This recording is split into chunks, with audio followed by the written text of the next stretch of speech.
उत्कर्ष classes के लिए आज सीधी बात है, अपन उसका नाम क्यों ले रहे हैं? अच्छा, मेरा व्यक्तिगत रूप से कोई दुश्मनी नहीं है, मैं व्हाट्सएप मैसेज दिखा सकता हूँ, सर की तबीयत खराब होती है, मैं उनको बोलता हूँ सर ध्यान रखो अपना, बधाई भी देता हूँ।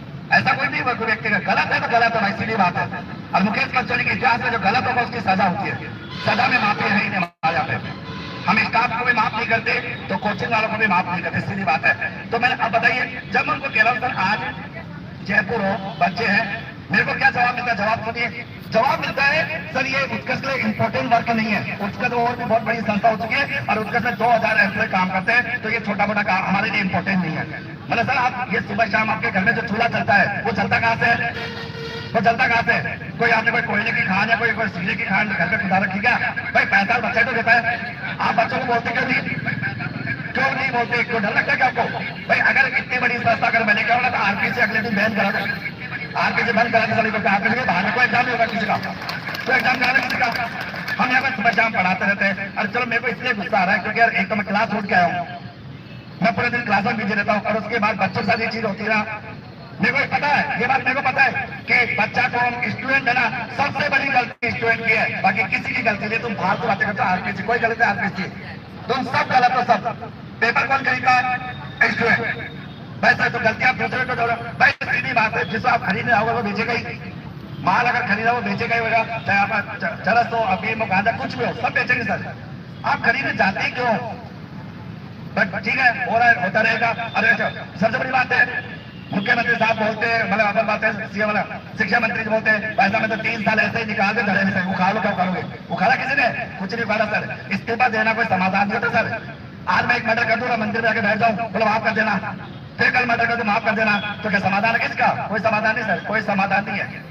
आप फालतू हंगामा करते रहते हो, रुपए भाई जेल जाके बैठे रहते हैं, पता लगा कि ऐसा लगता है कि जेल में बैठे रहो, पंद्रह होना क्या है, हुआ क्या किसी का?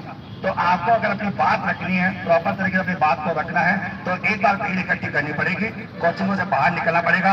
आपको हो सकता है शायद फर्क नहीं पड़ता होगा, लेकिन इनडायरेक्ट रूप से बहुत कुछ फर्क पड़ता है। जैसे अपन जीएसटी लगता है, मैं चार्टर्ड अकाउंटेंट हूँ, जीएसटी से अपन को दिखता है कि फर्क नहीं पड़ता, डायरेक्ट रूप से नहीं दिखता, लेकिन इनडायरेक्ट रूप से तुम्हारे बहुत फर्क पड़ता है। अगर मैं पूरा एनालिसिस करके बताऊँ तो मैं यहाँ पे ना कांग्रेस बीजेपी किसी की बात नहीं करा। अगर आप कहते जीएसटी, सर जीएसटी आ गया, नोटबंदी हो गई, ये हो गई, कुछ पता ही नहीं पड़ा। अरे भैया तुमको डायरेक्ट रूप से नहीं पता, कहते हैं कई बार कोई घाव लगता है ना अंदर तो दिखता नहीं है, लेकिन जब नासूर बन जाता है अंदर तब पता लगता है कि यार अपने घाव तो आज से 10 साल पहले लग गया था, वो घाव तो तब का लगा पड़ा था, मैं ध्यान ही नहीं दिया छोटी से खरोच को लेकर। तो कहने का तात्पर्य इस माहौल का या इस पूरे आज के जो आपने धरना प्रदर्शन रखा है, इसका एक ही मकसद है, आवाज आपको उठानी पड़ेगी, जो मांगे रखी गई इनको मंगवाना पड़ेगा। और अगर अभी नहीं मंगाए तो मेरे से तो उम्मीद छोड़ देना, मैं कभी कहीं नहीं आने वाला जाऊंगा। तुम जाना तुम्हारा काम करे, मैं अपना काम करूंगा, तुम अपना काम करो। हमारा काम है शिक्षक का, तो हम पढ़ाएंगे बच्चों को। तुम अगर नहीं हो जाको तो वैसे सीधी बात है, अभी तुम जाके कोचिंग में बैठ जाओगे। अच्छा कहीं तो क्या सोच रहे हैं, अरे यार आज एक दिन की क्लास छूट गई, मैं यार क्लास होता तो पढ़ लेता, पढ़ता कुछ भी नहीं, पढ़ता कुछ भी नहीं। मैं भाई एक मैसेज आया, मैं भी टेलीग्राम में शेयर करूंगा, उत्कर्ष क्लास में कालविलर नृत्य चल रहा है। मेरे को ये समझ कि कालविलर नृत्य चला आता कहाँ है? चलो आता है भूपेन जी, देखो सर मेरे को आपने बुलाया ना, तो मैं बताऊँ मेरे बारे में बताता हूँ।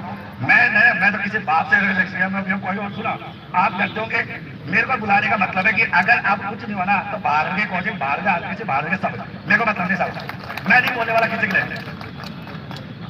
मेरे बारे में तो आप क्या जानते हैं, मैं डरता किसी नहीं हुआ ना, मैं नहीं डरता किसी, है ना, मैं डरता ना नहीं आगे आता, ठीक है ना, मैं डरता नहीं किसी से। और मुझे कोचिंग वालों को मतलब नहीं, कोचिंग वालों को थोड़ा बिल्डिंग चलानी चाहिए, बिल्डिंग को बुलडोजर चलानी चाहिए, जो पेपर लीक में नाम आया, ठीक है। आप आए, स्वागत है, आप आए, आप विचार रख रहे हो, आप अच्छे छात्र में बोलते हो सब चीजें, लेकिन हमारा उद्देश्य है कि जो कानून राष्ट्र का लागू हुआ, यही बात जो लड़ाई लड़ रहे हैं, कमजोर इतनी नहीं है, लड़ाई लड़ रहे हैं, उस लड़ाई को भी जीतेंगे। अब 2023 चुनाव आ गए, पूरी सरकार के खिलाफ यात्रा निकाल देंगे, तरीका है, रणनीति है, लोग आ रहे हैं लोग, और जितने वीर योद्धा बहुत कम होते हैं, ये सारे बैठे हैं वीर योद्धा है, और इससे लड़ाई मुझे जीतना आता है, बहुत लड़ाई जीती है। ऐसी थोड़ी आपने देखा कंप्यूटर भर्ती संविदा पे आ रही थी, पूर्व मंत्री मना कर दिया था, लटका के प्रियंका गांधी से करवा के, मैं उपेंद्र यादव था संविदा से तय कराने वाला, ये प्रयोगशाला साइक वाले बैठे की भर्ती रद्द कर दी थी, नहीं होगी, बैठा और लिखित समझौता करा के 600 लोगों को ज्वाइन दी, कुछ लोगों को सूची जारी थे, झूठ बोला मत बोला बताओ, 2013 नहीं होने वाली थी,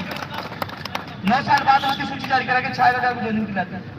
विषय शिक्षक के 500 पद आते थे, 4500, पीटीआई 460 आए थे, यही बेटे बोले नहीं चाहिए, और 5500 की गाड़ी। हमको नहीं होने वाले काम करवाए तो आगे भी कर पाएंगे। संख्या व्यक्त नहीं होती, कलेजा में तो होता है, कितने जेल में डालते, किसी के बाप से डरते थोड़ी है, सच के लिए डरते हैं और परिणाम भी आएगा। तो इसी से घबराते नहीं है। मैं तो मेरे से ज्यादा जेल में, कोई 3 बार तो मुझे गुजरात में जेल में डाला, यही जून में डाला। ये दिख रहे नहीं है, ये जो काली काली लग रही है ना, ये ऐसे थोड़ी लग गई। यहाँ से मैं खुद की पीसी में जाके बैठ के, तभी तो मेरा पंगा करने के बाद ये लगाया गया, पहले नहीं लगा हुआ था ये, जब हम बैठ गए थे वहां जाके, उसके बाद ये लगाया है। तो इसलिए ये चीज तो नहीं, मैं घबराता किसी से नहीं हूँ, सच के लिए लड़ रहा हूँ। हाँ, यह है कि आत्मा रोती है जब पेपर लीक होता है, बेहतर है। एक गरीब किसान के, आम आदमी के बेटे और बेटियां हैं, लेकिन दुर्भाग्य, आप सही कह रहे हो, आपका गुस्सा जायज है कि घर से निकलते नहीं अपना भविष्य बचाने के लिए, घर बैठे बैठे एडवोकेट बन जाते हैं, जज बन जाते हैं, घर बैठे बैठे ज्ञान फैलते हैं कि ये कर देंगे, वो कर देंगे, घर से नहीं निकलते। अब मैसेज कह रहे हैं भर्ती रद्द होनी चाहिए, सीबीआई की जांच होनी चाहिए। ये यहाँ जो बैठे ना, इसमें 80-90% तो केवल मेरे लिए आए, केवल उनको पेपर लीक से मतलब नहीं है, मेरे लिए आए।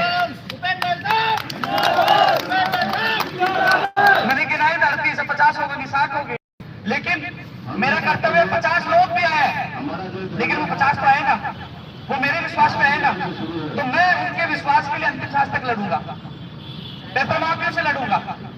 और इसमें यही तो होगी, हम राष्ट्रपा की मांग इसलिए कर रहे हैं, राष्ट्रीय सुरक्षा कानून एक बार जेल में पटक दिए तो 12 महीने तक वो बाहर नहीं आएगा, भूल भूल से गड़ा पड़ता है। ये आंदोलन चल रहा है, मीडिया का